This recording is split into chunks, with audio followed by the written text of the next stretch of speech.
முதல் முறையாக கூறுகிறார், எனக்கு பின்னாடி ஒரு தெய்வ சக்தி ஏற்பட்டு இருக்கிறது, அந்த சக்தி தான் என்னை எல்லாம் செய்ய வைக்கிறது.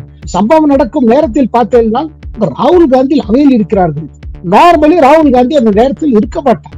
பணத்தை கொடுத்து ராஜ்யசபா டிக்கெட்டை வாங்கி பல நபர்கள் இருக்கிறார்கள். குறிப்பிட்டதாக தமிழ்நாட்டில் இருக்கிறார்கள். டைரியில என்ன எழுதி இருக்கிறார்? இந்தியாவுக்கு ஒரு பாம் தேவை என்று. 3 தேர்தல்ல எடுபடல தெரிஞ்சதுக்கு அப்புறம், ரிசல்ட் வந்ததுக்கு அப்புறம் திரும்பவும் ஓபிசி பற்றி ராகுல் காந்தி பேசினாரே சார். ஸ்ரீனிவாசன், அதுதான் ராகுல் Gandhi. Kolahalas TV YouTube channel, இது வாய்மையின் எக்காலம். வணக்கம் நண்பர்களே. மக்களவையில் 2 பேர் நடத்திய டம்மி தாக்குதல் தொடர்பாக நாளுக்கு நாள் சந்தேகம் வலுத்து வருகிறது. எப்போதுமே நாடாளுமன்ற கூட்டத்தொடர் தொடங்குவதற்கு முன் சர்ச்சைக்குரிய ஒரு விவகாரத்தை ஒரு ஊடகம் கிளப்பிவிடும். அதை வைத்து அந்த நாடாளுமன்ற கூட்டத்தொடர் முழுவதையும் எதிர்க்கட்சியினர் முடக்கி தங்களது ஜனநாயக கடமையை ஆற்றுவார்கள். முன்னர் நாடாளுமன்ற கூட்டத்தொடர் தொடங்குவதற்கு ஒரு நாள் முன்னதாக பெகாசஸ் உளவு மென்பொருள் பற்றிய செய்தியை வெளியிட்டது நியூயார்க் டைம்ஸ். பெகாசஸை வைத்தே அந்த நாடாளுமன்ற கூட்டத்தொடர் முழுவதையும் முடக்கினர் எதிர்க்கட்சியினர். மணிப்பூரில் பல மாதங்களுக்கு முன் எடுக்கப்பட்ட சர்ச்சைக்குரிய வீடியோ நாடாளுமன்ற கூட்டத்தொடருக்கு ஒரு நாள் முன்னதாக சமூக ஊடகங்களில் கசிய விடப்பட்டு வைரலாக்கப்பட்டது. அதை வைத்தே நாடாளுமன்ற கூட்டத்தொடர் முழுவதையும் முடக்கினர் எதிர்க்கட்சியினர். இந்த முறை நாடாளுமன்ற கூட்டத்தொடரை முடக்க எதுவும் இல்லாத நிலையில் திடீரென மக்களவையில் 2 இளைஞர்கள் தாக்குதல் நடத்தினர். மக்களவைக்கு வெளியே 2 பேர் கோஷம் போட்டனர். அவர்களுக்கு வெளியிலிருந்து 2 பேர் உதவி செய்தனர். அவர்கள் 6 பேருமே இடதுசாரிகள். பகத்சிங் ஃபேன் கிளப் எனும் முகநூல் பக்கம் மூலம் நண்பர்கள் ஆனவர்கள். அவர்கள் நடத்திய தாக்குதலை தொடர்ந்து வழக்கம் போல எதிர்க்கட்சியினர் நாடாளுமன்றத்தை முடக்கினர். தொடர்ந்து முடக்கி வருகின்றனர். தற்போது பல எம்பிக்கள் சஸ்பெண்ட் செய்யப்பட்டுள்ளனர். மக்களவை தாக்குதல் நடத்தப்பட்ட டைமிங் மிக முக்கியமானது. மத்திய பிரதேஷ், ராஜஸ்தான், சத்தீஸ்கர் ஆகிய மாநிலங்களில் மிகப்பெரிய வெற்றியை பாரதிய ஜனதா பெற்றிருக்கும் நிலையில் 3 மாநில வெற்றியை மக்கள் மனதில் இருந்து திருப்பும் விதமாக, மறைக்கும் விதமாக மக்களவை தாக்குதல் நடத்தப்பட்டதா என்கிற கேள்வி எழுகிறது. இன்னொன்று, ஜார்க்கண்டை சேர்ந்த காங்கிரஸ் கட்சியின் ராஜ்யசபா உறுப்பினர் தீரஜ் பிரசாத் சாஹூ. இவர்தான் ராகுலின் பாரத் ஜோடோ யாத்திரைக்கு நிதி உதவி செய்தவர். இவருக்கு சொந்தமாக ஒடிஷா, ஜார்க்கண்ட், மேற்கு வங்கத்தில் பௌத் டிஸ்டிலரி பிரைவேட் லிமிடெட் என்கிற பெயரில் மது ஆலைகள் உள்ளன. இந்த ஆலைகளில் வருமான வரித்துறையினர் நடத்திய சோதனைகளில் ரூபாய் 353 கோடி ரொக்கம் கைப்பற்றப்பட்டிருக்கிறது. ஒரு தனிநபருக்கு சொந்தமான இடங்களில் ஒரே நேரத்தில் இவ்வளவு கருப்பு பணம் சிக்கியிருப்பது இதுவே முதன்முறையாகும். இது குறித்து மக்களவையில் விரிவாக விவாதம் நடத்தப்பட வேண்டும் என பிஜேபி உறுப்பினர்கள் வலியுறுத்தி வந்தனர். இந்த நிலையில் மக்களவை தாக்குதல் நடந்திருக்கிறது. இப்போது மீடியாக்களின் கவனத்திலிருந்து தீரஜ் சாஹூ தப்பித்து விட்டார். இன்றைக்கு டாக் ஆஃப் த டவுன் மக்களவை தாக்குதல் மட்டும்தான். மொத்தத்தில் இது திட்டமிடப்பட்ட நாடகம் போல தெரிகிறது.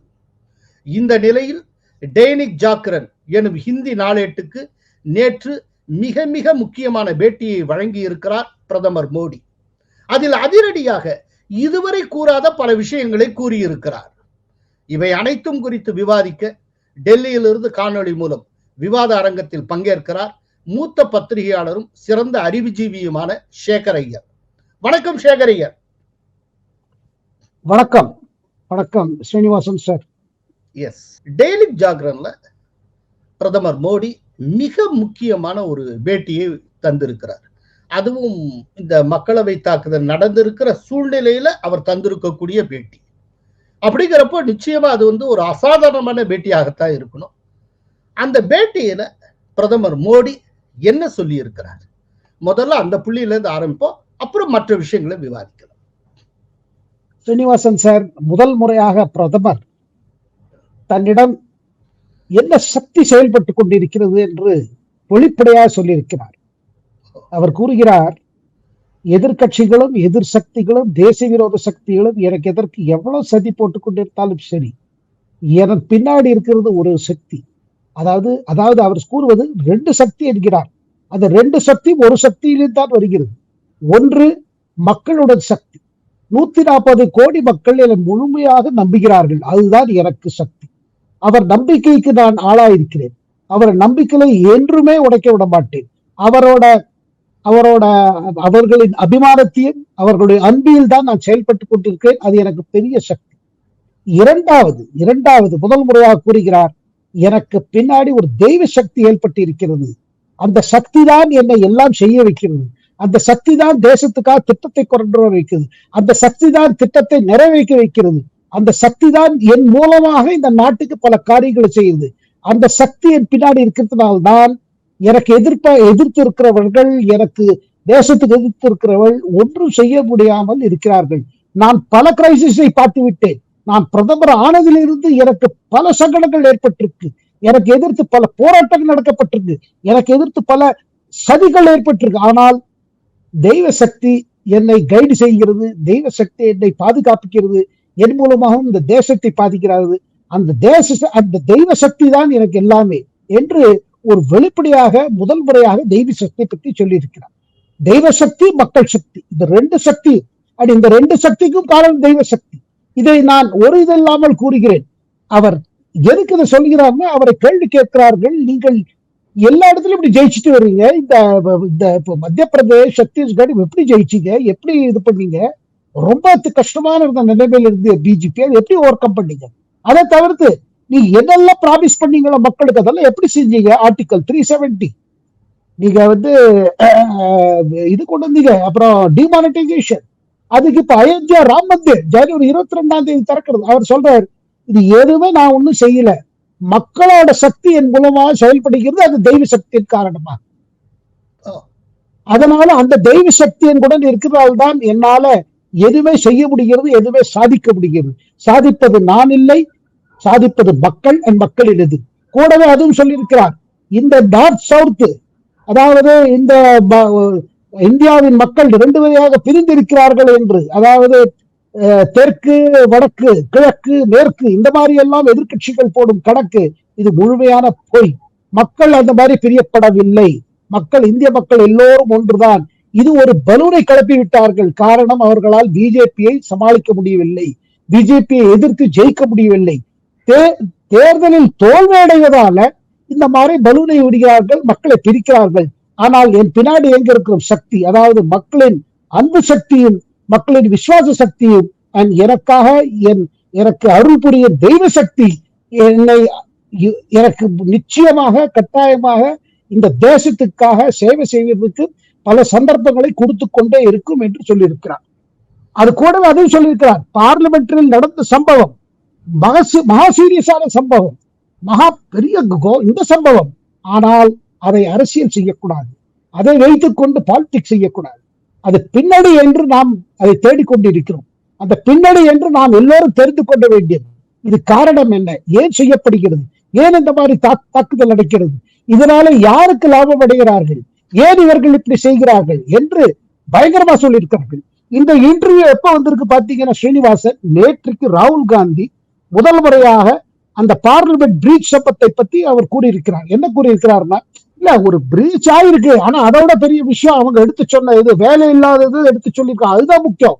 இந்த வேலை இல்லாததை எடுத்து காட்டி இருக்கிறார்கள் இவர்கள். அதாவது ஒரு விதமாக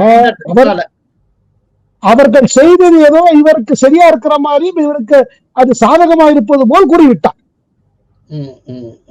ஆகையால் அதற்கும் இவர் பதிலளிக்கிறார், இதில் அரசியல் செய்யாதீர்கள், இந்த மாதிரி சம்பவம் செய்வர்கள் தேசிய விரோத சக்திகள். அவர் பலமுறையாக இந்த மாதிரி ஒரு இதை தேடிக்கொண்டே இருக்கிறார்கள். தேசத்துக்கு எப்படி சேதம் ஏற்படுத்த முடியும், தேசத்துக்கு எப்படி இழவு ஏற்பட முடியும், அது ஜாகிரதையா இருங்கள். கூடவே அவர் கூறுகிறார், மக்களின் சக்தி என் பக்கம் எப்படி திரும்பியது. அவர் சொல்லுகிறார், வேற ஒன்றும் இல்லை, நான் சொல்வதை செய்கிறேன், செய்வதை சொல்லுகிறேன், இதனால்தான் மக்கள் நம்புகிறார்கள். நான் சொன்ன 4 கோடி வீடுகளை கட்டித் தருவேன் ஏழை மக்களுக்காக, நான் 4 கோடி வீடுகளை கட்டிவிட்டேன், எனது அரசு செய்து விட்டது.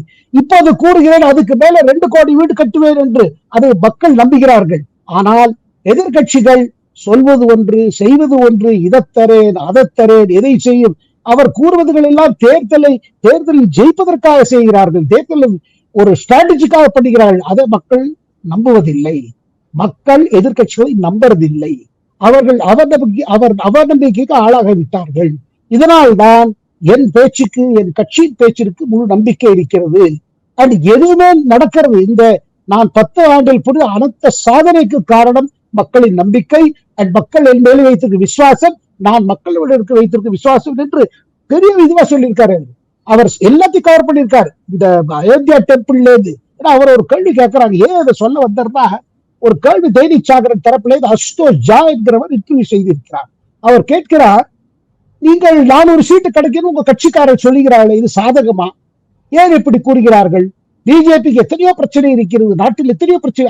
அவர் கொள்கிறார், இதை என் கேடர்கள் சொல்லுகிறார்கள். ஆனால் அவர்கள் சொல்வதற்கு காரணம் இதுதான், மக்களின் சக்தி தெய்வ சக்தியும் இருக்கிறதுனால்தான் இந்த நம்பிக்கை என் கேடருக்குள்ளே இருக்கிறது. அதனால்தான் அது மாதிரி செயல்படுகிறார்கள். அதனால்தான் மக்கள் நம்பிக்கையும் அவர்கள் மீது இருக்கிறது. அந்த மக்கள் நம்பிக்கை என் மீது இருக்கிறது. நான் ஒன்றும் இல்லை, நான் என்னை விட்டு விடுங்கள், நான் ஏதோ பெரிய செய்தாவே நானே நினைக்கிறது இல்லை அப்படின்னு ஒரு வேற விதமான ஒரு புது விதமான ஒரு இதை அவர் திறந்து சொல்லியிருக்கார். ஆனா முதல் முறையாக ஸ்ரீனிவாசன் தெய்வ சக்தி பற்றி கூறியிருக்கிறார். எந்த நேரத்தில் தென்னிந்தியாவில் நம்ம தமிழ்நாட்டில் சாமி இல்லை பூதம் இல்லை என்ற பாலிடிக்ஸை திருப்பி கொண்டு வர பார்க்கிறார்கள். காரணம், ஊழலில் இருந்து டைவர்ஷன் செய்வதற்கு. அதே பிரதமர் சொல்லுகிறார், வேண்டாத விவாதங்களை பற்றி டைவர்ட் செய்கிறார்கள். கேட்டால் தெற்கு மேற்கு என்கிறார், தெற்கு வடக்கு என்கிறார்கள், கிழக்கு மேற்கு என்கிறார்கள். இதை மக்கள் நம்புவதில்லை. மக்கள் அவர்கள் மனதில் இந்த மாதிரி எந்த விதமான வேறுபாடுகள் இல்லை, எந்த விதமான ஒரு டிஸ்கிரிமினேட்டிவ் அப்ரோச் கிடையாது. மக்கள் எல்லாரும் ஒரு இந்திய மக்கள் என்று நடக்கிறார்கள். அவருக்கு தேவை வளர்ச்சி, அவர்களுக்கு தேவை அவர் பிரச்சனைகளை யார் சால்வ் பண்ணுவார்கள் என்று அந்த சொல்யூஷனை தேடிதான் போடுகிறேன் நான் அப்படின்னு ஒரு பிரமாதமான இன்டர்வியூ. இது பாத்தீங்கன்னா இன்னைக்கு அதை பத்தி எல்லாரும் டெல்லியில் பேசுகிறார்கள். நாளை பிறகு மான்சூன் செஷன் ஆரம்பிக்கிறதுக்கு முன்னாடி அவர் கிளீனா சொல்லிட்டாரு, இதுல பாலிடிக்ஸ் விட்டுருங்க. இப்ப பாருங்க, நேற்றுக்கு ராகுல் காந்தி சொன்ன பிறகு இது வேலை இல்லை திண்டாட்டம் பத்தி தான் இதை காமிக்கிறது, அதுதான் முக்கியத்துவம் சொன்ன பிறகு காங்கிரஸ் கட்சி தன் ஸ்ட்ராட்டஜியை மாற்றிவிட்டது. இப்போது என்ன கூறுகிறார்கள், காங்கிரஸின் ஜெனரல் செக்ரட்டரி கேசி வேணுகோபால் சொல்கிறார்கள், இனிமேல் நாங்கள் ஹோம் மினிஸ்டர் ரெசிக்னேஷன் எல்லாம் பத்தி பேச போறது இல்லை, வேலையில்லை திண்டாட்டத்தை இவர்கள் காட்டி விட்டார்கள், அதனால் தான் இது ஏற்பட்டு விட்டிருக்கு அப்படி இப்படின்னு ஸ்ட்ராட்டஜி மாத்தியாச்சு. அதாவது என்ன அர்த்தம், இதுவரையில் பார்லிமெண்ட் செக்யூரிட்டி பத்தி சொல்லிட்டாங்க, இது நமக்கு லாபம் ஆயிடுச்சு. இல்ல, லாபம் ஆக வார்த்தை லாபம் இவர்களுக்கு வர வேண்டும் என்று செய்யப்பட்ட ஒரு இது நமக்கு தெரியாது. ஆனா காங்கிரஸ் ஸ்ட்ராட்டஜியை மாற்றும் போது பல சந்தேகங்களை கிளப்புகிறது. ஸ்ரீனிவாசன் மக்கள் சக்தியை பத்தி கூட பல இடங்கள்ல பேசி இருக்கிறார். ஆனால் தெய்வ சக்தி எனக்கு இருக்கிறது, ஒரு தெய்வ சக்தி என்னை வழி நடத்துகிறது அப்படின்னு சொல்லியிருக்க ரொம்ப ஆச்சரியமான விஷயமாக இருக்கிறது. இப்ப நீங்க இந்த சந்தேகம் அப்படின்னு சொல்லி சொன்னீங்க, ஒரு சந்தேகம் இருக்கிறது. அதைத்தான் இப்ப நான் அது சம்பந்தமாத்தான் நான் கேள்வி கேட்க போறேன். அதாவது 3 மாநில தேர்தலில் பிஜேபி மிகப்பெரிய வெற்றியை பெறுகிறது. இன்னொரு பக்கம் காங்கிரஸ் எம்பியினுடைய தொழிற்சாலைகளில் இருந்து 353 கோடி ரூபாய் ரொக்கம் கைப்பற்றப்படுகிறது. கரெக்டா இந்த சூழ்நிலையில மக்களவையில ஒரு மிகப்பெரிய தாக்குதல் நடந்திருக்கு. இப்ப கடைசியில பிஜேபி பெற்ற வெற்றி மக்கள் மனதிலிருந்து போயாச்சு. அதே போல காங்கிரஸ் எம்பியினுடைய அந்த வளாகத்திலிருந்து, தொழிற்சாலை வளாகத்திலிருந்து 353 கோடி ரொக்கம் கைப்பற்றப்பட்டுள்ளதும் கிட்டத்தட்ட மறக்கடிக்கப்பட்டு விட்டது. இப்போ மொத்தமா எல்லாருக்கும் நினைவில் இருந்து கொண்டிருப்பது மக்களவை தாக்குதல் தான். அப்படிதான் இந்த மக்களவை தாக்குதல்ங்கிறது ஏதாவது திட்டமிட்ட செயல்பாடா? நீங்க என்ன நினைக்கிறீங்க? ஒன்று ரொம்ப கிளியரா இருக்குது ஸ்ரீனிவாசன், செய்தவர்கள் மோடிக்கு எதிர்த்திருப்பவர்கள், செய்தவர்கள் பிஜேபிக்கு எதிர்த்திருக்கிறவர்கள், செய்தவர்கள் இந்த தேர்தல், இப்ப நடந்த தேர்தலில் பிஜேபி கற்ற அமோக வெற்றினால் அதிர்ச்சி அடைந்திருக்கிறார்கள். 3. 4வது, எதை செய்தால் ஒன்றும் மக்களின் நம்பிக்கை குறைக்கலாம், எதை செய்தால் மோடியில் இருக்கிற ஒரு பாப்புலாரிட்டி கீழே இறக்கலாம். ஏன்னா மோடி எப்போது சொல்றாரு, செக்யூரிட்டி இந்தியாவின் பாதுகாப்பு நான் நிறைய சொப்பனா பண்ணி விட்டேன் அப்படின்னு அவர் சொல்லும் பொழுது, எந்த மாதிரி ஒரு சம்பவம் நடந்தால் இந்த நம்பிக்கை குறையும், எந்த மாதிரி சம்பவம் தான் மக்கள் மீண்டும் பயப்படுவார்கள், மோடியால கூட ஒன்றும் செய்ய முடியவில்லையே, அந்த மாதிரி ஒரு எண்ணம் வர வேண்டும் என்றுதான் செய்யப்பட்ட இது சரி. கட்டாயமா அதுல சந்தேகம் கிடையாது. அது யார் செய்தார்கள் பிறகு நம்ம தெரிந்து கொண்டாலும் மோட்டிவ் என்பது கிளியர் ஆகிவிட்டது. அதுலயும் பாத்தீங்கன்னா என்னன்னா, இது ஒரு ட்ரையல், ஃபர்ஸ்ட் ரன் ட்ரையல். ஒன்று பார்லிமெண்ட்டிற்குள் போக முடியாது என்று நினைக்கும் நேரத்தில் உள்ள போகுது, அதுக்கு கம்பாரிசன் என்ன கேட்டீங்கன்னா ஸ்ரீனிவாசன், சமீபத்தில் இஸ்ரேலில் நடந்த ஹமாஸின் தாக்குதல், இஸ்ரேல் யாரும் தாக்க முடியாது என்ற ஒரு எண்ணம் இருந்தபோது, செக்யூரிட்டி பொறுத்த மட்டும், இன்டெலிஜென்ஸை பொறுத்த மட்டும், எலக்ட்ரானிக் சர்வேலன்ஸ் பொறுத்த மட்டும் இஸ்ரேலை யாரும் மீற முடியாது என்று சொல்லும் நேரத்தில் ஒரு தாக்குதல் நடக்கிறது. ஹமாஸ் டெரரிஸ்ட்கள் உள்ள போகிறார்கள், ஒரு 700 பேர் உள்ள போகிறார்கள், 1200 இஸ்ரேலியர்களை கொலை செய்கிறார்கள், படுகொலை செய்கிறார்கள். அதே நேரத்தில் 3000க்கு மேல ராக்கெட் ஃபயர் செய்யப்படுகிறது. அப்போ கேள்வி என்ன வருகிறது? இஸ்ரேலின் இன்டெலிஜென்ஸ் எங்கே போச்சு? இஸ்ரேலின் ஐரன் டோம் எங்கே போச்சு? இஸ்ரேல் தன்னை ஏதோ நினைச்சு கொண்டிருந்தது, உலகத்திலேயே மகா பாதுகாக்கப்பட்ட நாடு என்று இருந்தது, அதெல்லாம் எங்க போச்சு கேள்வி கேட்கிறாங்க. எல்லாம் கொலாப்ஸ் எப்படி ஆகிவிட்டு. அதே போல இன்றைக்கு புது பார்லிமெண்ட் கட்டத்தின் போது அதுக்கு திறப்பு விழா இருந்து நீங்கள் பார்த்தில் தமிழ்நாட்டில் இருந்து செங்கோலை கொண்டு போய் வைத்தார் பிரதமர். அதுக்கு வேணுங்கிற பூஜைகள் நடந்தது, அதுக்கு ஹோமங்கள் நடந்தது, பல ரொம்ப இதுவாக புரிது செய்யப்பட்டு அந்த புது கட்டிடம் திறக்கப்பட்டு, புது கட்டிடத்தில் ஒரு செஷன் நடந்து விட்டது, மான்சூன் செஷன், இப்ப 2வது செஷன். அந்த நேரத்தில் எல்லாம் இவ்வளவு பாதுகாப்பு இருக்கிறது, இவ்வளவு 3 டயர் செக்யூரிட்டி இருக்கிறது. வெளியில சிஆர்பிஎஃப், அதுக்கு பின்னில் டெல்லி போலீஸ் இருக்கிறார்கள், உள்ளே பாத்தீங்கன்னா பார்லிமெண்ட்டுக்காக என்று தனியாக ஒரு பாதுகாப்பு படை இருக்கிறது. அந்த படை தான் எல்லோரையும் சோதனை செய்து உள்ள அனுப்புவார்கள்.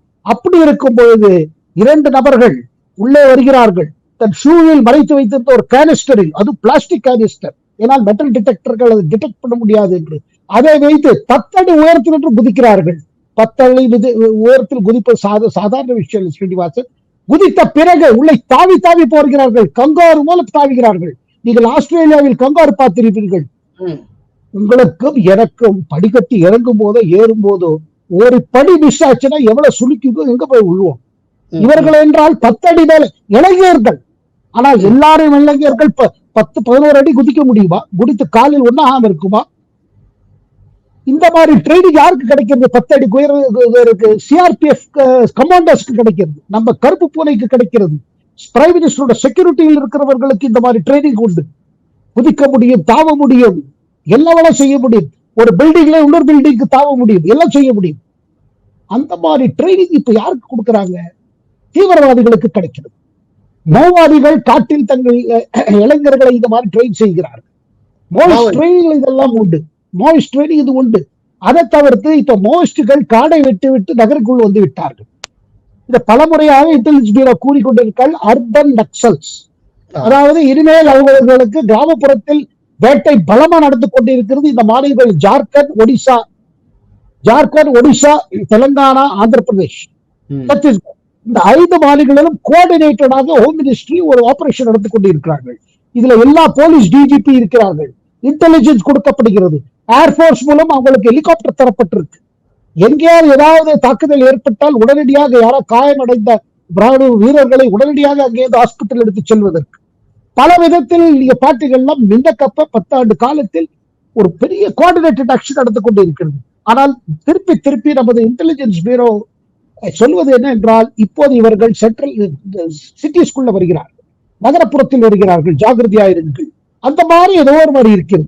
கோடையை பார்த்தீங்கன்னா அவங்க டாக்டிஸ், இவங்க சொல்வது என்னென்றால், நாங்கள் பகத்சிங்கின் தொண்டர்கள், பகத்சிங் ஃபேனு அப்படி இப்படிங்கிறாங்க. நக்சல் பெரிய பகத்சிங்கை பத்தி பேச மாட்டாங்க. டாக்டிக்ஸ் மாறுகிறது அந்த நேரத்தில். அதாவது நான் சொல்வது என்னென்றால், 10 அடிக்கு மேல இருந்து குதிக்கிறார்கள், உள்ள தாவிக்கிறார்கள், ஷூஸில் இருந்து எடுக்கிறார்கள் கேனிஸ்டர், அதுக்குள்ள எல்லோ புகை வருகிறது. அந்த நேரத்தில் சம்பவம் நடக்கும் நேரத்தில் பார்த்தீங்கன்னா ராகுல் காந்தி அவையில் இருக்கிறார்கள். நார்மலி ராகுல் காந்தி அந்த நேரத்தில் இருக்க மாட்டார். ஏதாவது ஒரு குறிப்பிட்ட டிபேட் நடந்து கொண்டு இருந்தால் வருவார், இல்ல காலையில் ஒரு தரம் 0 ஹவரில் வந்துட்டு போவார். ஏதோ பெரிய போராட்டம் நடந்தால் பெரும்பாலும் பாத்தீங்கன்னா அவர் முழுக்க உட்கார்ந்து, அது 0 ஹவர்ங்கிறது பாத்தீங்கன்னா, அதாவது ஒரு ப்ரொவிஷன் இருக்கு, அதாவது 377 ஒரு ப்ரொவிஷன் இருக்கிறது. உறுப்பினர்கள் தன் தொகுதியை பற்றி எடுக்க பிரச்சனைகளை எடுத்து கூறும் நேரம் அது ருட்டீனா போயிட்டு இருக்கும். அங்க ராகுல் காந்தி உட்கார்ந்து கொண்டு இருக்கிறார், இந்த புகை வீசும் சம்பவத்தை ஏன்று பார்க்கிறார்.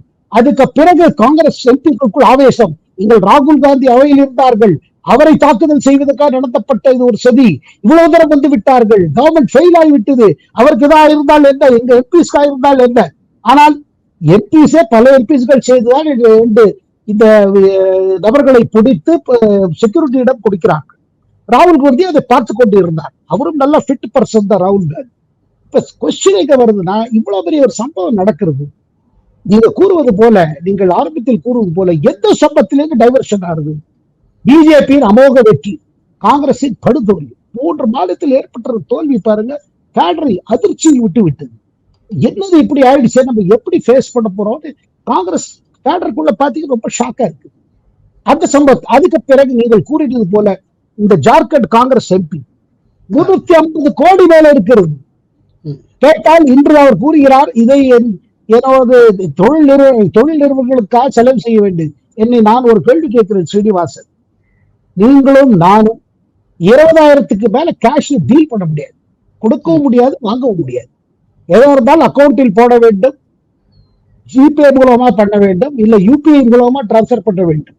கேஷ் வாங்க முடியாது. நம்ம உங்க கையில கூட கேஷ் நீங்க 1 லட்சம் வச்சுக்கலாம், 2 லட்சம் வச்சுக்கலாம். வீட்டுல சும்மா 10 லட்சம் வச்சுக்கிட்டா வந்து கேட்பாங்க, பிடிச்சாங்க, எங்கேயாவது எதுக்கு வச்சிருக்கீங்க கேட்பாங்க. நீங்க ஒரு ரீசனபிள் அமௌண்ட், ஒரு ரீசனபிள் காஸ்ட் தான் பரவாயில்ல. இல்ல ஒரு அவசரமா ஒரு எமர்ஜென்சிக்காக வச்சிருக்கோம், வீட்டுல யாராவது உடல் சரியில்லை, ஹாஸ்பிட்டலுக்கு வேண்டி இருக்கும், அதுக்காக வச்சிருக்கேன்னு சொல்லலாம். அது கூட இப்ப நீங்க ஹாஸ்பிட்டல் கேஷ் தேவையில்லை. Either cashless insurance are you can pay through bank transfer. இந்த மாதிரி எல்லா இடத்துலயும் இருக்கிறது. அப்படி இருக்கும் பொழுது இவர் கூறுகிறார், நான் 350 கோடி மேல் நாங்கள் வைத்திருந்தோம் எங்கள் பிசினஸுக்காக. நான் கேட்கிறேன், இதுக்கு காங்கிரசுக்கு சம்பந்தம் இல்லைன்னு அவர் எங்கப்ப குதிரைக்குள்ள இல்லைன்னு சொல்லி இருக்கிறார். அதேதான் யார் சொன்னா இந்த படத்துக்கு? ஏன்னா காங்கிரஸ் அவரை சொல்ல வைத்திருக்கிறது. காங்கிரஸ் 2-3 நாளாக ஏன்னா பிஜேபியின் குற்றச்சாட்டு என்ன, இந்த மாதிரிதான் நீங்கள் பணத்தை பதுக்கி வைத்திருக்கிறீர்கள் தேர்தல் உபயோகப்படத்திற்கு. கேட்டால் எங்களுக்கு பணம் வருவதில்லை, கேட்டால் எங்களுக்கு எலக்ட்ரல் பாண்ட் கிடைப்பதில்லை, எல்லாம் பிஜேபி போகிறது, அது கட்சிக்கு போகிறது. நீங்கள் என்ன என்றால் மக்களிடம் என்ன கூறுகிறோம், யார் பணம் உங்களுக்கு தர எங்களுக்கு எலக்ட்ரல் பாண்ட்லாம் வேண்டாம், கேஷ் நம்மகிட்டே கொடுத்துருங்க. ஏன்? இண்டிவிஜுவல் லீடர்ஸுக்கு பணம் கையில வச்சாதான் பார்ட்டி ஹைகமாண்டோட பேரம் பேச முடியும். எனக்கு டிக்கெட்டை கொடு, எனக்கு 4 பேர் டிக்கெட்டை கொடு, லோக்சபா இல்லைன்னா ராஜ்யசபா கொடு. பணத்தை கொடுத்து ராஜ்யசபா டிக்கெட்டை வாங்கி பல நபர்கள் இருக்கிறார்கள், குறிப்பிட்டதாக தமிழ்நாட்டில் இருக்கிறார்கள். அதனால்தான் அவர்கள் வேற மாநிலத்திலிருந்து கூட அவர்களுக்கு நாமினேஷன் ஆகிவிடுகிறது.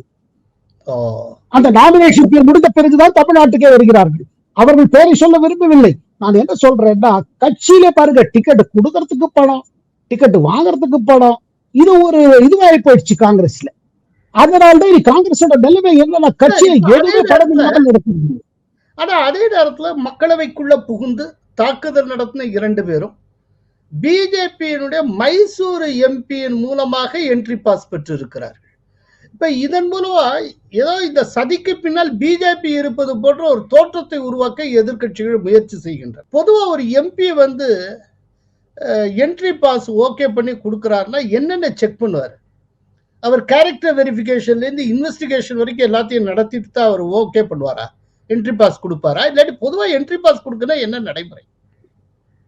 பாருங்க, பாகிஸ்தான்காரங்க ஸ்பைஸை ஹயர் பண்ணும் பொழுது ஒரு காலத்தில் அவர்கள் சிறுபான்மையினர்களை ஹயர் செய்து கொண்டிருந்தார்கள். அதனால சிறுபான்மையினர் மீது எப்போதும் ஒரு சந்தேகம் வரும். அது பார்டர் ஏரியாஸில் இவர்கள் தூதராக வேலை செய்கிறார்களோ, இவர்தான் ஸ்பைஸோ கேட்பாங்க. அதுக்கு பிறகு பாகிஸ்தானோட இன்டெலிஜென்ஸ் ஏஜென்சி ஸ்ட்ராட்டஜி பாத்திராங்க. என்னன்னா, அவங்களோட ஸ்பை நெட்வொர்க்ல யாருமே இஸ்லாமியர்களா இருக்க மாட்டாங்க, எல்லோரும் இந்துக்களா இருப்பார்கள். காரணம், சந்தேகம் வரக்கூடாது. அவர்களை டிராப் செய்கிறார்கள். இப்போது பாருங்க, சயின்டிஸ்டா இருக்கட்டும், எங்கேயாவது ஒரு மிலிட்டரி இன்ஸ்டாலேஷன் வேலை செய்யற யாராவது ஒரு நபரா இருக்கட்டும், பேஸ்புக் மூலமாக ஹனி டிராப் செய்கிறார்கள். ஹனி டிராப் எப்படி செய்கிறார்கள்? லேடிஸ் மூலமா அவரோட பேச வைக்கிறது, கான்வர்சேஷன் பண்ண வைக்கிறது, பணமும் இல்ல, பணமும் அப்புறம் கொடுப்பார்கள். ஆனால் முதல்ல ஹனி டிராப் செய்வது. ஹனி டிராப் செய்த பின் அவர்களை பயமுறுத்துவது. இங்க பாருங்க, அவருக்கு தெரியாது, ஒரு தெரியாத ஒரு அன்கான்டட் மூமெண்ட்ல இவங்களை பிடிச்சிடுறாங்க. பிடிச்சது இப்ப பாருங்க, டிஆர்டிஓட பூனால ஒரு பெரிய சயின்டிஸ்ட் மாட்டிட்டு இருக்காரு. இந்த மாதிரிதான் வேலை இல்லாத நேரத்துல சும்மா பேஸ்புக்லயும் இதுலயும் பேசி, வாட்ஸ்அப்ல பேசி ஒரு லேடியோட பேசுறேன்னு அவர் நினைச்சிட்டு இருக்காரு. ஆனா அது லேடி கூட அவருக்கு தெரியாது, அவங்க பார்த்தது கூட இல்ல. அது பின்னணியில் இருப்பது பாகிஸ்தான் இன்டெலிஜென்ஸ் ஏஜென்சிஸ், ISI. அவர்கள் என்ன செய்கிறார்கள்? அண்ட் இவரை கேட்டீங்கன்னா இவர் வந்து குங்க போட்டு பார்த்தா பக்கா இந்து. இவர் எப்படி பாகிஸ்தான் வேலை செய்ய சந்தேகம் வரும். ஆனா மாட்டின்ற அப்புறம் என்ன சொல்லுகிறார்கள்? இங்க பாருங்க, இந்த மாதிரி நீங்க பேச்செல்லாம் பண்ணி பேசுறீங்க, அதை போட்டோ எடுத்து கொடுங்க, அந்த ராக்கெட்டோட டிசைனை கொடுங்க, இல்ல உங்க குடும்பத்துல நம்ம பேச்சு இருக்கு பாருங்க, சோ கால்டு செக்ஸ் டாக், இதை வெளியில விட்டுருவோம்.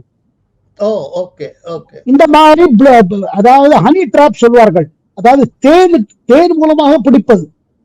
இங்க தேன் என்ன என்று நாம் புரிந்து கொண்டு விட்டோம், மூலமாக அவர்களை பிடிப்பது.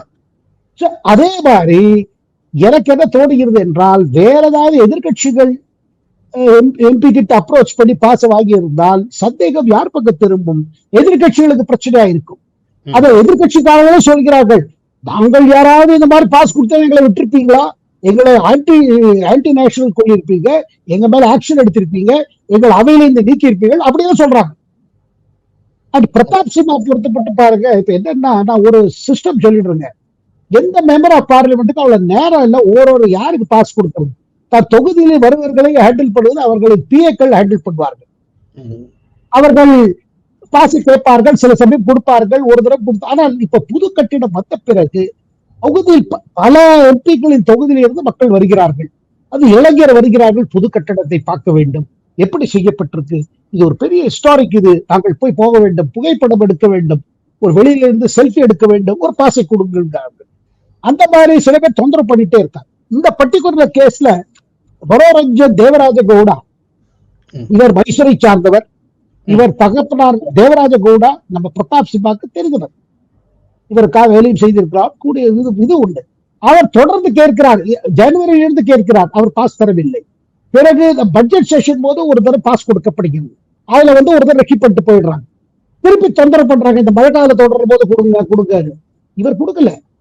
அப்புறம் அவர் பிஏட்ட சொல்ற போன் செய்கிறார்கள், இப்ப கொடுங்க எங்களுக்கு பார்க்கணும். அப்புறம் எல்லா மெம்பர்ஸ் உறுப்பினர்களுக்கு என்னன்னா, நம்ம தொகுதிக்காரர்களுக்கு நம்ம ஒரு பாசு கூட கொடுக்கலன்னு நம்ம மேல கசப்பா இருப்பாங்க, தேர்தல் நேரத்தில் நமக்கு எதிர்த்து போவாங்க, இது பாசு கூட கொடுக்கல என்ன எம்பி ஒரு வேண்டு இருக்கு அப்படின்னு ஆரம்பிப்பாங்க. அண்ட் அதனால பாத்தீங்கன்னா அவங்க எம்பிஸ் எல்லாம் பாக்குறது கூட இந்த பாச ஹேண்டில் பண்றது நம்ம பிஎஸ் தான். நான் உங்களுக்கு சொல்றேன், அதிமுக உறுப்பினராக இருக்கட்டும், திமுக உறுப்பினராக இருக்கட்டும், திரிணாமுல் உறுப்பினர், யாருமே வெரிஃபிகேஷன் கிடையாது. பாஸ் சைன் பண்ண பிறகு அது அப்புறம் இஷ்யூ ஆகும், அவங்க ஆதார் கார்டை வைத்து செக் பண்ணுவார்கள், உள்ள போகும்போது சர்ச் பண்ணுவாங்க. இந்த இடத்துல என்ன இருக்கு பாத்தீங்கன்னா ப்ராப்ளம் ஸ்ரீனிவாசன், இவர்கள் கண்டுபிடித்தவர்கள் ஷூக்களை செக் செய்வதில்லை, அதனால ஷூக்குள்ள நாம புகையை வச்சுட்டு போல, அவங்க ஒரு தடவை வந்ததுனால தெரிஞ்சிருக்கு, ஷூ செக் பண்ண மாட்டேங்கிறாங்க. ஓஹோ, அப்புறம் உள்ள போகும்போது என்ன பார்த்திருக்காங்க, எந்த இடத்துல இருந்து கீழே குதிச்சா ஹைட் கம்மின்னு கண்டுபிடிச்சிருக்காங்க. ஒரு பர்டிகுலர் ஹைட்ல அது 10, 11, 12 அடி வரைக்கும் போகும். சரி, அங்க வேண்டாம், இன்னொரு இடத்துல வந்து அங்கே குதிப்போம், அங்க 10 அடிக்கு மேல் குறைஞ்சிருக்கு. இவர்கள் ஒரு ரெக்கி செய்தி இருக்கிறார்கள், அதனாலதான் இது அவங்க பண்ண முடிஞ்சிருக்கு. இதுல பாத்தீங்கன்னா இவ்வளவு பண்றாங்க. அப்புறம் இந்த மனோரஞ்சன் தேவராஜ கவுடாங்கிறவரு, இந்த இளைஞர், இவர் பாருங்க, இவருக்கு வயசு 34 வயசுங்க. இவர் இன்ஜினியர்னு பேரு. இவர் அங்கேருந்து வராரு, பெங்களூர்ல இருந்து டெல்லியில் பிளைட்டில் வருகிறார். இன்னைக்கு தேதிக்கு டெல்லிக்கு பெங்களூர் பிளைட் 12,000 13,000 குறைஞ்சு கிடையாது, சில சமயம் 15,000 போகிறது.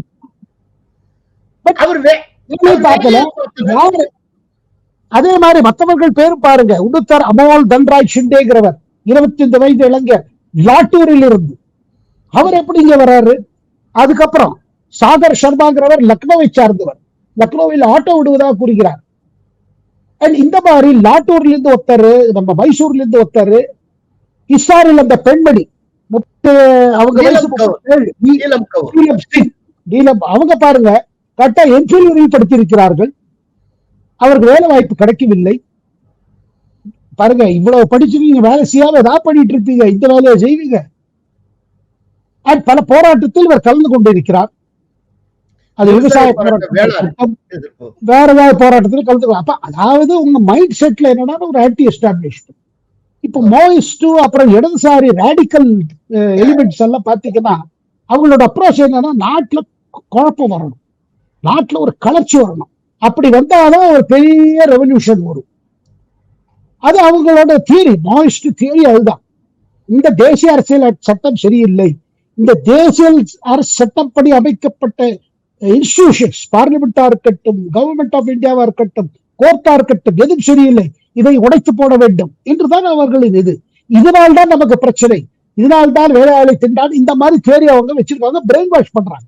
ஆனா பிரெயின் வாஷ் எப்படி செய்திருக்கிறார்கள்? இதில் முக்கியமா இருக்கிற இந்த லஜித் ஜாகிறவர், இந்த லலித் ஜாங்கிறவர் பாருங்க, இவர் கல்கத்தாவை சார்ந்தவர், பீகாரை சார்ந்தவர். ஆனா பீகார்ல உங்களுக்கு தர்பங்கா சைடுக்காரர். ஆனா அவர் கல்கத்தாவில் இருக்கிறார்.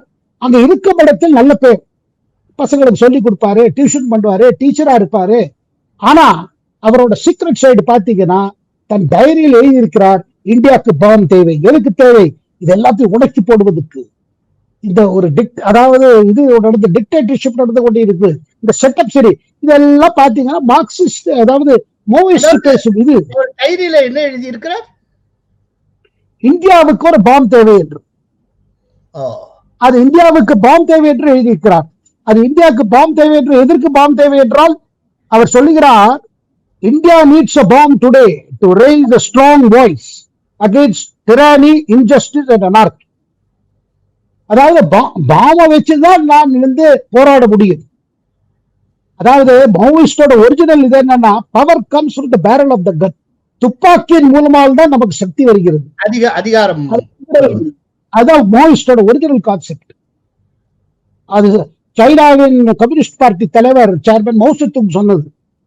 அப்ப கட்டாயமாக இதுல ஒரு லெப்ட் எக்ஸ்ட்ரீமிசமோட ஒரு தாட் ப்ராசஸ் இருக்குது.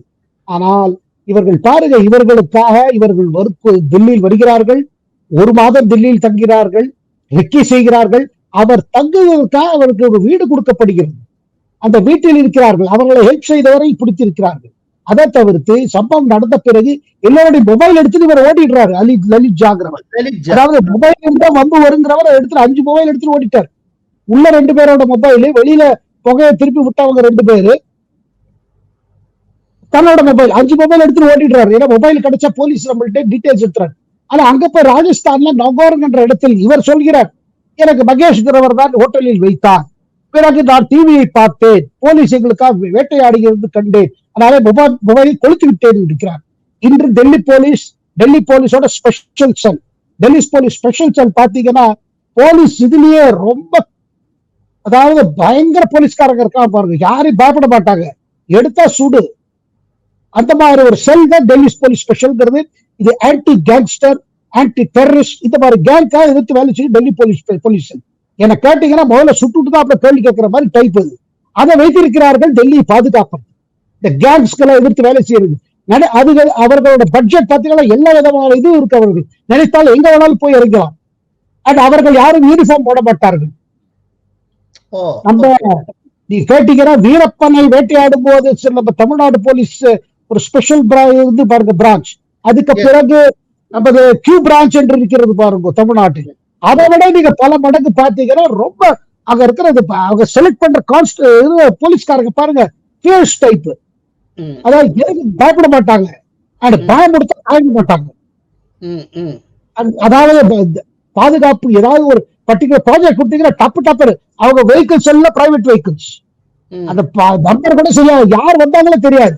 ஒரு குறிப்பிட்ட தீவிரவாதி இருக்கிறவங்க எடுத்துட்டு வர உடனே ராவராவா போய் எடுப்பாங்க. டெல்லியில் சுத்தி கொண்டே இருப்பார்கள், இன்டெலிஜென்ஸ் பியூரோடு வேலை செய்வார்கள். அந்த போலீஸுக்கு தான் இதை கொடுத்திருக்கிறாங்க, டெல்லி போலீஸ் ஸ்பெஷல் செல். இவர்கள் செப்பரேட் செட்டப். அவங்கதான் இதை விசாரிச்சுட்டு இருக்காங்களா? அவங்கதான் விசாரிச்சிருக்காங்க, அவங்கதான் முழு வேட்டையாட ஆடுறாங்க.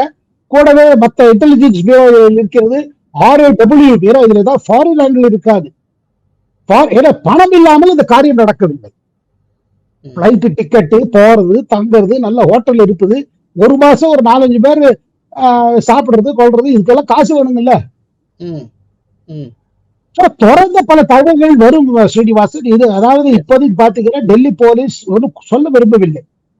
சரி, இப்போ அவர்களை ஆதர் செய்து 7 நாள் போலீஸ் கஸ்டடி எடுத்திருக்காங்க. இன்னும் நிறைய மேட்டர் வரப்படும். ஆனால் தான் பிரதமர் என்று கூறுகிறார், பொறுமையா இருங்கள், இன்னும் நிறைய விஷயம் வரும், ஏன்னா இது ஆழமா போயாடும். இதெல்லாம் பாத்தீங்கன்னா இப்ப ஆப்போசிஷன் தீவிர மாத்திரம். ஏன்னா நேற்றுக்கு ராகுல் காந்தி சொன்ன பிறகு KC Venugopal Congress general secretary சொல்றாரு, இல்ல இப்ப அது இம்பார்ட்டன்ட் இல்ல, சரி பிரீச் ஆயிடுச்சு, நாங்க இனிமே அதை பத்தி பேச போறது இல்ல, வேலையில்லா திண்டாட்டத்துக்கு எங்களுக்கு இதை பேசுறதுக்கான இதை ப்ரூஃப் கொடுத்துட்டாங்க, எவ்வளவு மோசமா இருக்குது அப்படின்னு அதை பிடிச்சிட்டாங்க. அந்த பக்கம் திரும்புறாங்க. அதாவது எலெக்ஷனுக்கான ஒரு பிளாட்ஃபார்ம் உருவாக்குறாங்க. மோடி காலத்துல வேலையில்லா திண்டாட்டம் அது ரொம்ப அதிகமாகி அதை பலமுறை பாரத் ஜோடோ யாத்திராவில் அவர் சொல்லி இருக்கிறார். இது ஒண்ணும் அதை சொல்லி பார்த்து இந்த இதுன்னு சொல்லி பார்த்தார். ஓஹோ இது என்னது நம்ம அப்புறம் caste OBC factor OBC census அது ஒண்ணு எடுப்படல இந்த 3 தேர்தல்ல. சரி, 3 தேர்தல்ல எடுபடல தெரிஞ்சதுக்கு அப்புறம் ரிசல்ட் வந்ததுக்கு அப்புறம் திரும்பவும் ஓபிசி பற்றி ராகுல் காந்தி பேசினாரே சார். அதுதான் ராகுல் காந்தி ஸ்ரீனிவாசன், அதுதான் ராகுல் காந்தி. அதாவது அதாவது பாருங்க, இப்ப உங்களுக்கு ஒரு காரியம் செய்யறீங்க, அது ஃபிளாப் ஆயிடுறது, உடனே உங்க மனசுல என்ன இருக்கும், ஐயோ ஃபிளாப் ஆயிடுச்சு, எப்படி கரெக்ட் செய்வோம், வேற என்ன செய்வோம், அந்த மாதிரி ஒரு சிந்தனை நம்ம ராகுல் காந்திக்கு கிடையவே கிடையாது. 2014 தோத்தலையும் சரி, 2019 தோத்தலையும் சரி, வரப்போற தேர்தல்ல எல்லாரும் என்ன நினைக்கிறாங்க நமக்கு தெரியும். அப்படி இருக்கும்போது அவர் என்ன நினைக்கிறாரு, நான் நினைச்சது சரி, நமக்கு சாதகமா மக்கள் இல்லை, மக்கள் பொல்லாதவர்கள், ஓட்டர்ஸ் தான் இப்படி பண்றாங்க, அதுல நார்த்ல இருக்கிற ஓட்டர்ஸ் மகா பொல்லாதவர்கள், அதாவது வில்லன் ஆக்குறாரு ஓட்டரையே. ரெண்டாவது என்ன நினைக்கிறாரு, நமக்கு பிரச்சனை கொடுத்துட்டே இருக்கு நம்ம கட்சியில் இருக்கிற சீனியர் தலைவர்கள். அதுல யாரு இப்ப அவருக்கு பிடிக்காதவர்கள், அசோக் கெலட், கமல்நாத், இவர்களால் தான் நாம் தோத்தோம். முன்ன என்ன சொன்னாரு, 2014 தேர்தல் தோத்து போது என்ன சொன்னாரு, நான் இவ்வளவு முயற்சி பண்ணேன், நம்ம தோத்து போயிட்டோம், இந்த யூபிஏ கவர்மெண்ட் மந்திரிகள் பண்ண கூத்துலதான் ஏன்னா நம்ம கெட்ட பேர் வந்தது, அதெல்லாம் என் தலைமையில சுமித்துக்கு நம்ம காங்கிரஸ் தோத்து போயிடுச்சுன்னாரு. 19 என்ன சொன்னாரு, நான் எவ்வளவு கேம்பெயின் பண்ணேன், இந்த ரஃபால் பிரைம் மினிஸ்டர் சோர், அதாவது அவர் திருடர் எல்லாம் சொல்லி பார்த்து மக்கள் ஏத்துக்கிற காரணம் என் கட்சியை அதை சப்போர்ட் பண்ணல. ராகுல் காந்தியை பொறுத்து மட்டும் பாத்தீங்கன்னா அவர் தான் செய்து ஏதோ தவறு இருக்கிறான்னு நினைக்கிறது இல்லை. அப்புறம் அவர் அட்வைஸ் எடுக்க ஃப்ரீக்வெண்டா ஃபாரின் போறார். ஃபாரின்ல பல உங்களுக்கு புத்திஜீவிகளை சந்திக்கிறார்கள், பல experts, academic experts on India's problems. உஸ்பெகிஸ்தான்ல சமந்தா பவரை சந்திச்ச ரிஜிம் சேஞ்சர். அதாவது அவர்கள் கோரிக்கை, இங்க பாருங்க, ஓபிசி கார்டு ட்ரை பண்ணுங்கள், இதை பண்ணுங்கள், நீங்கள் மைனாரிட்டி ஓட்டை எடுத்து பாருங்கள். ஆனா அவர்கள் உட்கார்ந்துட்டு இருக்க லண்டன் வாஷிங்டன்ல எல்லாம் பாத்தீங்கன்னா இங்க வர பேப்பர் எல்லாம் பார்த்துக்கிட்டு இந்து மாதிரி பத்திரிகைகள் எல்லாம் படிச்சுட்டு அவங்க பாலிசி ஃபார்முலேஷன் பண்றாங்க. வேற ஒண்ணும் இல்ல, இந்துல வர எடிட்டோரியல்ஸ், இந்து பத்திரிகை மாதிரி உள்ள ஒப்பீனியன் இதெல்லாம் படிக்கிறாங்க. அதெல்லாம் அவங்களுக்கு ஐடியாஸ். இப்படி சரி, இவர் போறாரு, அவங்க சொல்றாங்க. அதுல சார் பீட்டரோட ஓப்பனா ஒரு பர்டிகுலர் இன்டர்வியூல சொல்றாரு, ஆமா நான் தான் ராகுல் காந்திக்கு சொன்னேன், நம்ம கிட்ட ஓபிசி, ஏன்னா நானும் ஒரு ஓபிசிங்கிறாரு சார் பீட்டரோட. அவர் ராஜீவ் காந்தியில போடுன்னு போட்டவர், இந்தியாவில டெலிகாம் ரெவல்யூஷன் கொண்டு வரேன்னு சொல்லிட்டு லோக்கலா ஆரம்பிக்கிறேன், கடைசியில அந்த சுவிட்ச் கேர் எல்லாம் சரியா இன்டெலிஜென்ஸா ஒண்ணும் பண்ணல, கடைசியில இம்பார்ட்டன்ட் டெக்னாலஜி சீமென்ஸ் எல்லாம் கூப்பிட வேண்டியது. அவருடைய டெலிபோன்ஸ் அவர் வித்துட்டு இருந்தாரு அந்த டைப்ல. இல்ல பாருங்க, இவர்கள்லாம் அமெரிக்காவில் ரொம்ப சுகமா இருக்காங்க, நிறைய சம்பாதிச்சிட்டாங்க. அந்த ராஜீவ்காந்தி காலம் அவர்களோட பொற்காலம், யூபிஏவின் 10 வருடமும் அது அடுத்த பொற்காலம். ஆனா இப்ப அவர்களுக்கு பயம் என்னென்றால், மீண்டும் மோதி வந்து விட்டால் பொற்காலம் எல்லாம் போய் பித்தளை காலம் வந்துருமான்னு பயப்படுறாங்க. அதனால பாத்தீங்கன்னா ஐடியாஸ் கொடுக்குறாங்க, இப்படி செய்யலாம் அப்படி செய்யலாம். ஆனா எந்த ஐடியாஸும் பாருங்க அவர் கேட்டுட்டு வராது, அவர் யோசிக்க மாட்டேங்க. சரி ஐடியா எல்லாத்தையும் வாங்க, தப்பே கிடையாது, ஆனா அது செயல்படுமா? காங்கிரஸ் பாருங்க, இந்த ஓபிசி ஓட்டு போட்டுல பயந்தது யாரு?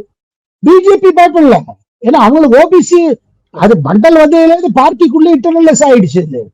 Today BJP highly mandalised party. ஒரு டயத்துல அந்த பிராமணர்கள் பார்ட்டி, பனியா பார்ட்டி அப்படின்னு சொல்லிட்டாங்க. இனி பாத்தீங்கன்னா எல்லா தலைவர்களும் மெம்பர்ஸ் ஆஃப் பார்லிமெண்ட், மெஜாரிட்டி பார்ட்டிகள்லாம் தலித் சமுதாயத்தை சேர்ந்தவர்கள், பழங்குடியினை சேர்ந்தவர்கள், ஓபிசி கம்யூனிட்டியை சேர்ந்தவர்கள். அதை சொல்லும் பொழுது இப்போ அகிலேஷ் யாதவ் மாதிரி கட்சி என்ன நினைக்கிறாங்க, இது என்னது, ஒரு பக்கம் மைனாரிட்டி ஓட்டுங்கிறாரு, ஒரு பக்கம் ஓபிசிங்கிறாரு, நம்ம பேஸ்ல கை வைக்கிறாரு. இது என்ன காங்கிரஸ் வந்து தங்கிட்ட இல்லாத ஓட்டு தேடுறது ஓப்பனா சொன்னாங்க. ஏன்னா அவங்களுக்கு பாருங்க இது காங்கிரஸ் எஃபெக்ட் ஆகுது, பிஜேபி எஃபெக்ட் ஆகுது. ஆனா காங்கிரஸ்ல பாருங்க இதெல்லாம் சரியில்லை, இது ஒர்க் அவுட் ஆகுது, நம்ம ஒரு சென்ட்ரிஸ்ட் பார்ட்டி, காங்கிரஸோட பொற்காலத்தில் ஒரு மேஜர் பார்ட்டியா இருக்கு. காரணம் நம்ம எல்லோருக்காக பேசுவோம், தேசத்துக்காக பேசுவோம், தேச பிரச்சனைக்காக பேசுவோம், அதுக்காக நம்ம எத்தனையோ விஷயம் பண்ணோம். லிபரலைசேஷன் பிரதமர் நரசிம்மராவ் கொண்டு வந்தார், அதை பத்தியெல்லாம் நீ காங்கிரஸ் பேசுறதே கிடையாது. நீ காங்கிரஸோட கூட இருக்கிறவங்க அதை தவிர்த்து கொஞ்சம் லெப்ட் ராடிக்கல் திங்கிங் உள்ளவர்கள் ராகுல் காந்தியோட செட்டப்பிலும் இருக்கிறார்கள். பிரியங்கா காந்தியோட பிஏக்கள்லாம் கூட அந்த மாதிரி விசார் தான். இல்ல நம்ம அதனால்தான் பாருங்க, நம்ம கேபிட்டலிசம் எதிர்த்து இருக்கோம், இன்வெஸ்ட்மெண்ட்டுக்கு எதிர்த்து இருக்கோம், இன்ஃப்ராஸ்ட்ரக்சர் வளர்ச்சிக்கு எதிர்த்து இருக்கோம், நம்ம ஏழை மக்களுக்கா இருக்கோம். ஆனா பாருங்க, இன்னைக்கு சைனாலேயே கம்யூனிசம் பேருக்கு தான் அங்க நடக்கிறது. பாத்தீங்கன்னா மார்க்கெட் எக்கானமி.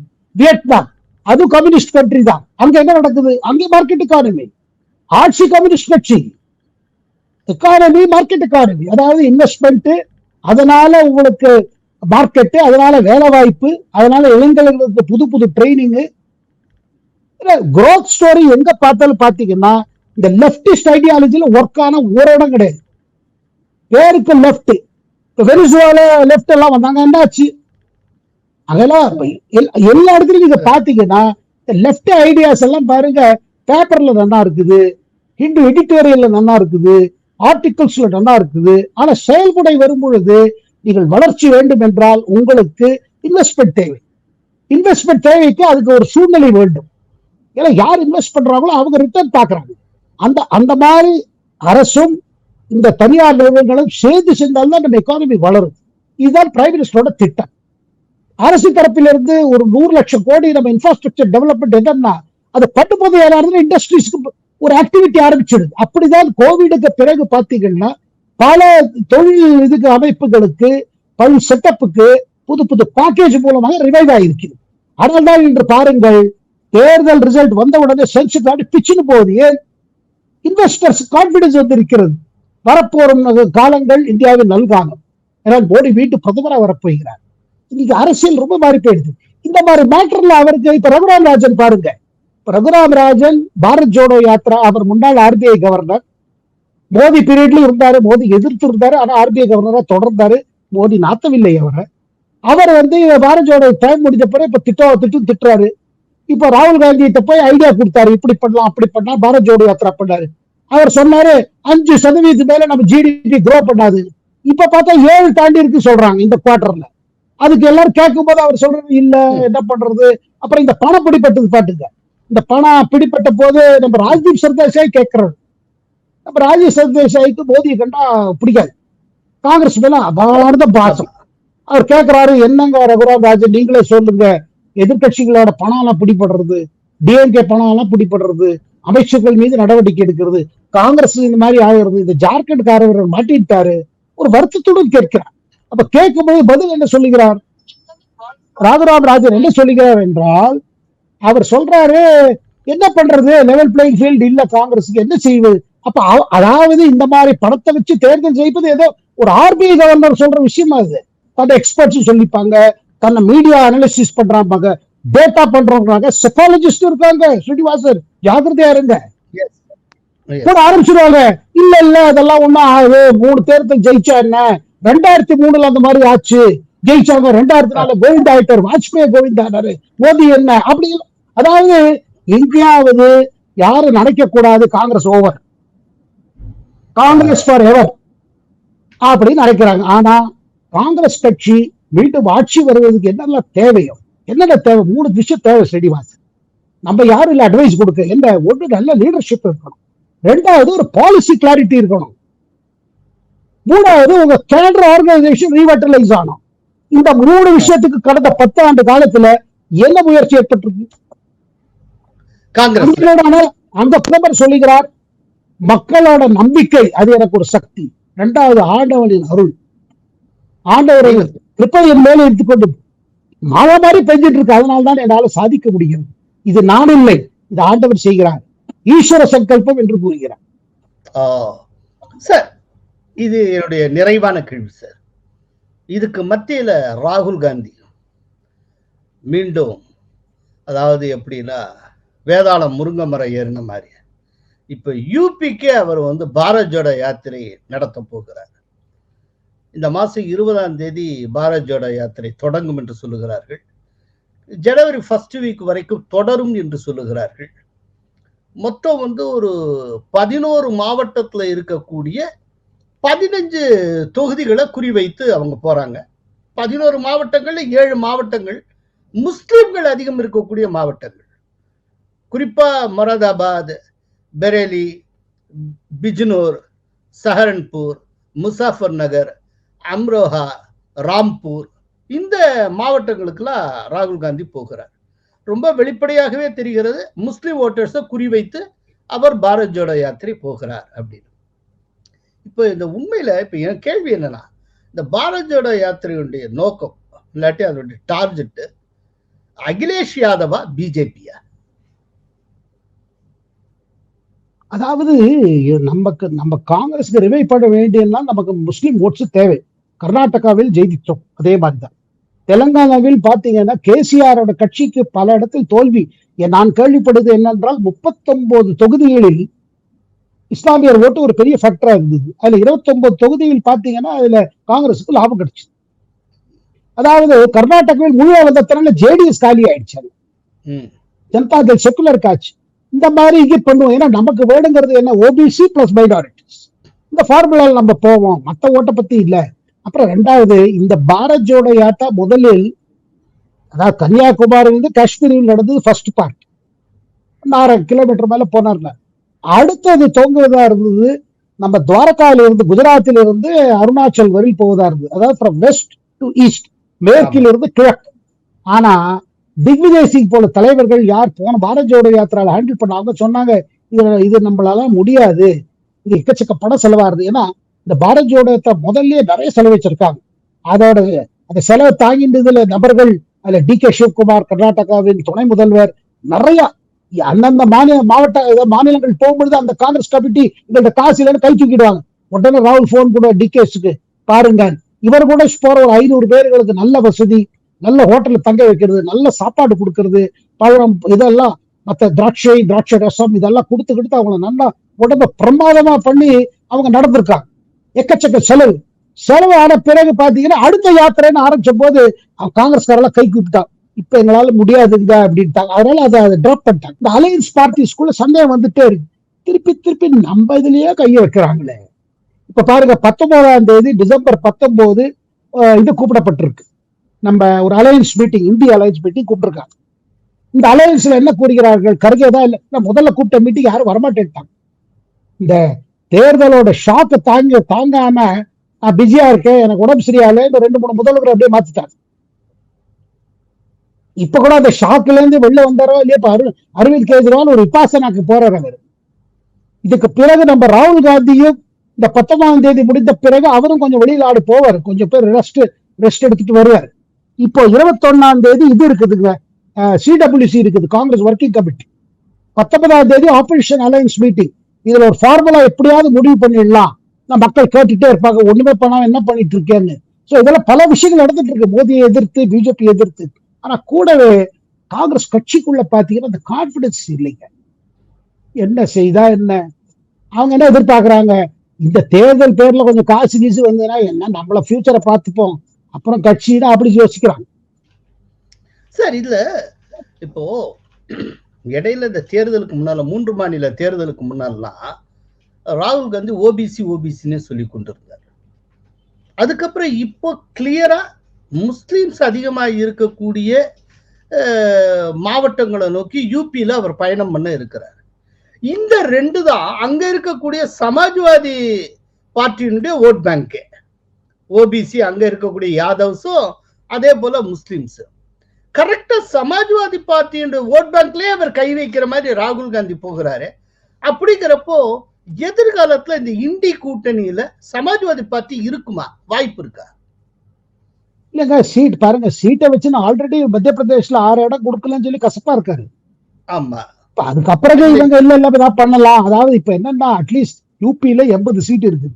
இந்த 80 சீட்லயே ஏதாவது ஒரு அலையன்ஸ் பண்ணலாமா, அட்லீஸ்ட் ஒரு ஜாயிண்ட் கேண்டிடேட்டா போடலாம். But joint candidate Samajwadi party Akhilesh சொல்லிட்டாரு, காங்கிரஸோட போய் எங்களுக்கு ஒண்ணும் லாபம் இல்லை, காங்கிரஸ் எந்த தொகுதியிலும் ஜெயிக்கிறதுக்கு ஒரு வாய்ப்பு இல்லாத ஒரு நிலைமையில இருக்குது.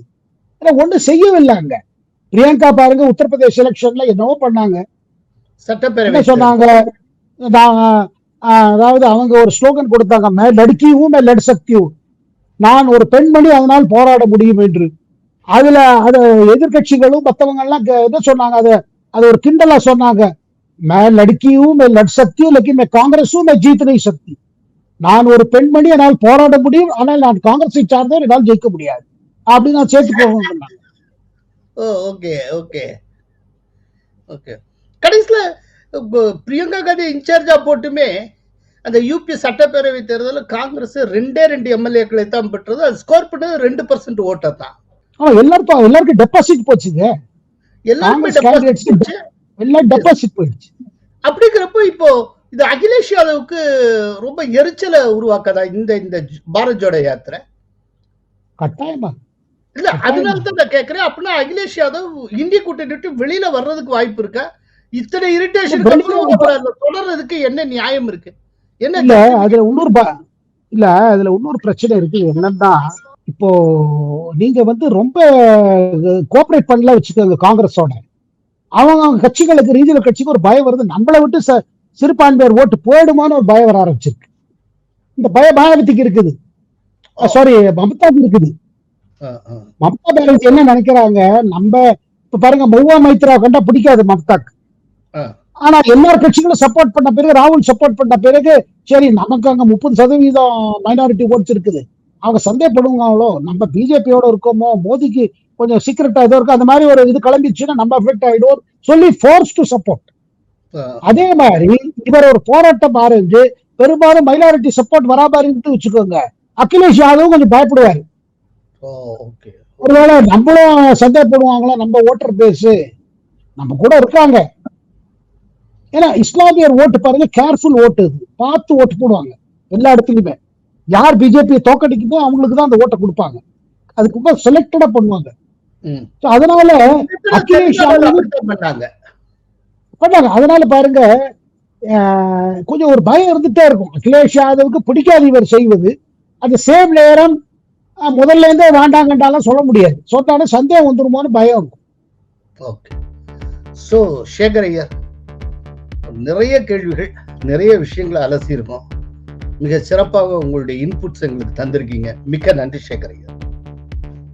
கோலஹலாஸ் டிவி யூடியூப் சேனல், இது வாய்மையின் எக்காலம்.